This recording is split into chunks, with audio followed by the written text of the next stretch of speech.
বন্ধুরা, কেমন আছো? আজকে সকালবেলায় তোমাদেরকে একটা দারুণ রেসিপি দেখাবো। পিঠা বানাবো আমরা।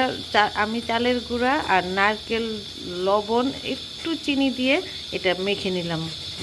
আর এই চালের গুঁড়াটাকে এটা দিয়ে ভাপের পিঠা বানাবো, দেখতে থাকো। আমি একটা পাত্রের মধ্যে জল দিলাম, জলের উপর একটা ছাঁকনি দিয়েছি। এটার মধ্যে আমি চালের গুঁড়া দিয়ে ভাপ দিয়ে পিঠাটা বানাচ্ছি। তোমরা দেখতে থাকো। দেখো, আমার বাপের পিঠা একদম রেডি হয়ে গেছে, একদম সিম্পল। তোমরা তো দেখেছো চালের গুঁড়াটা কীভাবে মেখেছি, মেখে ভাপ দিয়েছি, ভাপ হয়ে গেছে।